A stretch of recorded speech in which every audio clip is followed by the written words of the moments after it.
அல்லேலூயா ஸ்தோத்திரம். கர்த்தருக்கே மகிமை உண்டாவதாக.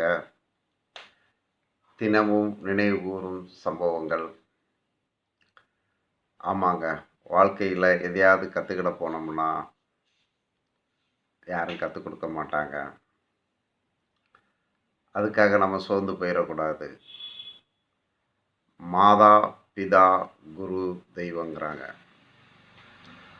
மாதா பிதா சிலவங்களுக்கு நல்ல ஆலோசனையும் நல்ல கல்வி அறிவும் கொடுத்துட்டாங்கன்னா அவங்க ஒய்ஃப் வாழ்க்கை ரொம்ப நல்லாவே இருக்கும்.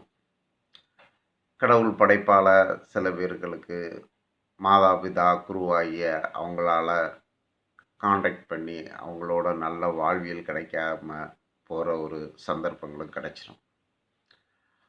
அப்படி வாழ்கிறவங்க வாழ்க்கையில் சந்திச்சுக்கிடும்போது அறிவை எங்கேயாவது தேடிக்கிட்டே இருப்பாங்க.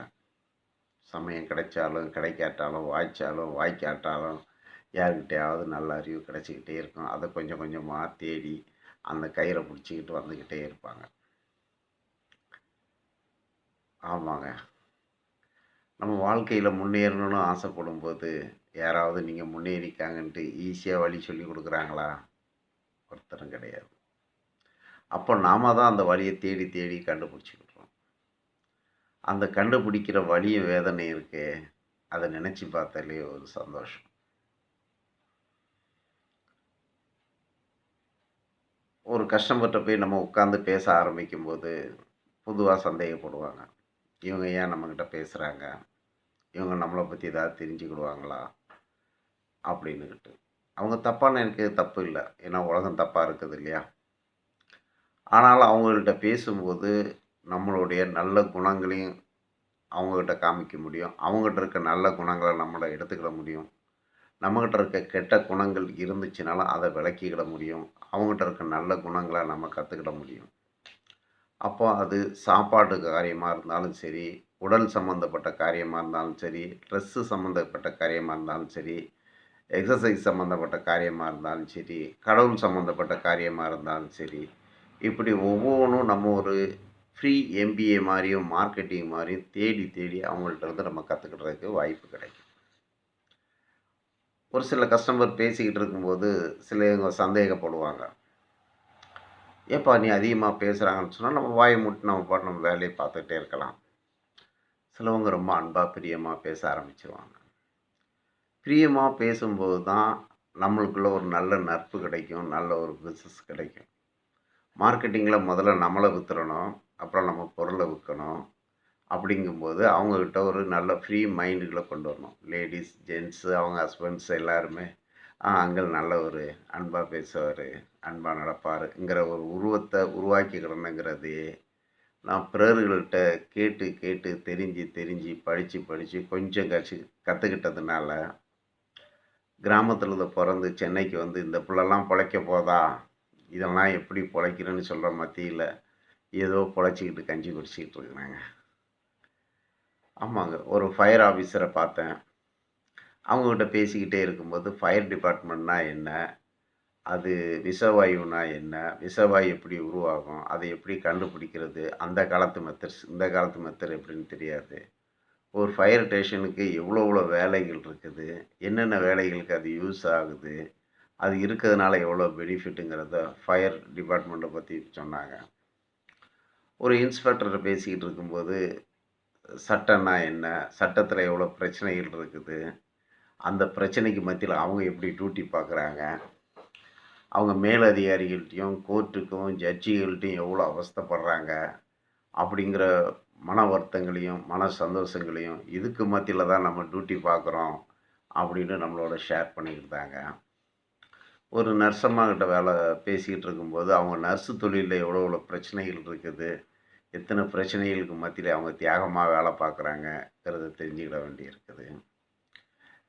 இப்படி ஒரு ஐஏஎஸ் ஆஃபீஸர்கிட்ட உட்காந்து பேசிகிட்டு இருக்கும்போது அவங்க ஐஏஎஸ் ஆஃபீஸரில் எவ்வளோ போராட்டங்களை சந்திக்கிறாங்க, எவ்வளோ பிரச்சனைகளை சந்திக்கிறாங்க, அதுக்கு மேலே அவங்க என்ன சாதனை பண்ணுறாங்க அப்படிங்கிறத தெரிஞ்சுக்கிட வேண்டியிருக்குது. ஒரு இபி ஆஃபீஸர்கிட்ட பேசிகிட்டு இருக்கும்போது இபி ஆஃபீஸில் எவ்வளோ பிரச்சனைகள் இருக்குது, எவ்வளோ காரியங்கள் இருக்குது, எவ்வளோ பெனிஃபிட் இருக்குது, இதுகளெல்லாம் தெரிஞ்சுக்கிட வேண்டியிருக்குது. சரி, இதெல்லாம் படித்தவங்களை சரி படிக்காதவங்க லெவல்ல போயிட்டோம்னா, ஒரு கார்பெண்டர்ஸ்கிட்ட உட்காந்து பேசியிருக்கும்போது, எந்த தொழில்ல எப்படி பண்ணணும்னு, இது எப்படி ட்ரில் பண்ணணும், இது எப்படி பண்ணணுங்கும்போது, அத நல்ல மனசுள்ளவங்க, அத நல்லா அழகா சொல்லி தருவாங்க. அப்போ நம்ம தொழில்ல அதில சம்மந்தப்பட்ட பிரச்சனை வரும்போது, ஈஸியா அத சரி பண்றதுக்கு நம்மளுக்கு ஈஸியா இருக்குது. ஒரு ஃபைனான்ஸ் சம்மந்தப்பட்டவங்ககிட்ட பேசிக்கிட்டு இருந்தோம்னா, ஃபைனான்ஸ்னா என்ன? ஃபைனான்ஸ் எப்படி குடுக்கணும்? ஃபைனான்ஸ் எப்படி வாங்கணும்? ஃபைனான்ஸ் எப்படி செய்யணும்? ஃபைனான்ஸ் தொழில்ல எவ்வளோ எவ்வளோ பிரச்சனைகள் இருக்கு? அத பத்தி சொல்றாங்க. நம்ம குடும்ப வாழ்க்கையில எவ்வளோ போராட்டங்கள் இருக்குது? அப்படிங்கிறத பத்தி சொல்றாங்க. இதில ஏமாத்து உலகத்தில போய் மாட்டிக்கிடாம, நம்ம தப்பிச்சுக்கிறதுக்கு எத எத சிந்திக்கணும்? இது கடவுள் மார்க்கமா வந்து எப்படிலாம் ஏமாத்துறாங்க? கடவுள் மார்க்கத்தில எப்படி ஃப்ராடெல்லாம் பண்றாங்க? கடவுள் மார்க்கத்த எப்படி நல்லதா கொண்டு போறாங்க? அத தெரிஞ்சுக்கிறோம். இப்படி நம்ம சொல்லிக்கிட்டே போகலாங்க. அப்போ இப்படி கேட்குறவங்களுக்கு இன்னொரு பேரு இருக்கு இல்லையா? ஓட்டவாயன், ஓட்டவாயன்னுகிட்டு. ஆமாங்க. நிறைகுடம் தளும்பாது. உண்மதான். அறிவு இருக்கிறவன் அறிவோட பொழச்சுக்க போறான். அறிவு இல்லாதவன் குறைகுடமாய் தான். ஊத்த ஊத்த தான் நிரம்பணும். நம்ம அறிவ ஊத்திக்கிட்டே இருக்கணும். மாதா, பிதா, குரு, தெய்வம். கேளுங்கள் கொடுக்கப்படும், தட்டுங்கள் திறக்கப்படும். தாகமுள்ளவன் மேல் நான் தண்ணீரை ஊற்றுவேன். கடவுள்ட்ட கேட்கறது கூட ஒரு தாகம் வேணுங்க. பைபிள்ல ஒரு வசனம் இருக்குது. கர்த்தாவே உம்மை துதிக்க முடியாத கிருபையை தாரும். பொல்லாதான பாவங்களுக்கு எங்களை விலக்கி காத்திரணும். உண்மையா இருக்கும்படிய எண்ணங்களை தாரும். இப்படி எத்தனையோ வசனங்கள்லாம் இருக்குது இல்லையா? அதெல்லாம் கேட்டு தெரிஞ்சுக்கிடும்போது ஒரு சந்தோஷம் இருக்குது. நாம செய்கிற தொழில்ல ஒரு சந்தோஷம் இருக்குது. தொழில சந்திச்சு, அதில் வர பிரச்சனைகளை சந்திக்கும்போது ஒரு சந்தோஷம் இருக்குது. 10 நிமிஷம் பேசுகிறோம். இதில் ஒரு சந்தோஷம் இருக்குது. இப்போ ஒவ்வொரு தொழிலையும் பற்றி ஒவ்வொருத்தங்கிட்டையும் நம்ம கற்பனை பண்ணி 10 பேர்ட்ட அதை ஷேர் பண்ணும்போது, அவங்க நல்லவங்க நல்ல ஐடியாக்களை கொடுக்குறாங்க. அந்த நல்ல ஐடியாக்களை எடுத்துக்கிட்டோம். சில கெட்டவங்க வருவாங்க. கெட்டத்தனமான ஐடியாக்களை கொடுப்பாங்க. அதே நம்ம நல்லவங்ககிட்ட உட்காந்து கேட்கும்போது, அவங்க இந்த மாதிரி கெட்டவங்களுடைய காரியங்கள் எப்படி இருக்கும்? அவங்கள நம்ம எந்த இடத்துல யூஸ் பண்ணிக்கிடணும்? எந்த இடத்துல யூஸ் பண்ணக்கூடாது? அவங்க நம்மளை எப்படியெல்லாம் வளைச்சி வளைச்சி பேசுவாங்க? இதெல்லாம் நம்ம அறிஞ்சுக்கிடலாம். அநேகமாக அந்த எம்எல்எம்என் கம்பெனி சம்மந்தப்பட்டதில் சில மேக்னெட் பெட்டுகளை எடுத்துக்கிட்டு வந்தாங்க. இந்த பெட்டில் படுத்தா இத்தனை வலி உடம்பு வலி போகும், இத்தனை வலி போகும், இத்தனை காரியம் போகும், இவ்வளோ நல்லது கிடைக்கும் அப்படின்ட்டு பயங்கரமாக எடுத்து சொல்லிகிட்டு இருந்தாங்க. நான் விசாரித்து பார்த்தா அந்த ஃபோம் ஷீட்டு ஒரு ரூ. 350 வரும். அதில் வச்சுருக்க ஒரு மேக்னெட் ஒரு ரூ. 2 வரும். இத்தனை மேக்னெட்டுக்கு இவ்வளோ தான் காசு, இவ்வளோ அடக்கம். ஏன் இதுக்கு இவ்வளோ ரேட்டுன்னா, அது கமிஷன் பிரித்து பிரித்து கொடுக்குறாங்களாம்.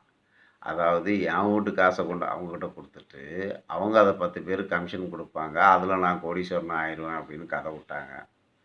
இதை ஒரு ஃபைனான்ஸ் சம்மந்தட்ட போய் கேட்டோம்னா, இதெல்லாம் ஏமாறுற ஜனங்க இருந்துக்கிட்டு தான் இருப்பாங்க.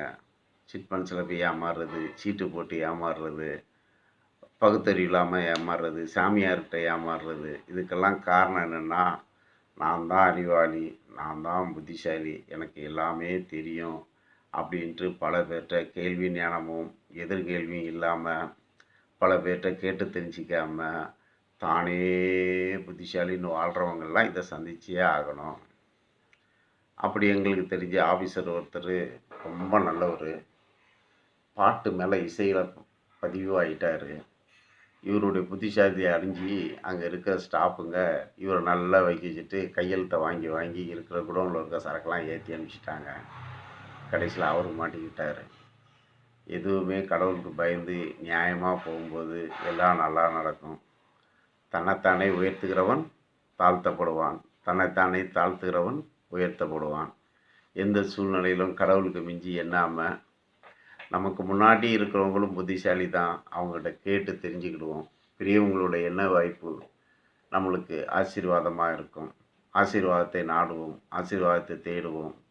அல்லேலூயா, அல்லேலூயா, ஸ்தோத்திரம். கடவுள் நம்மளை ஆசீர்வதிப்பாராக.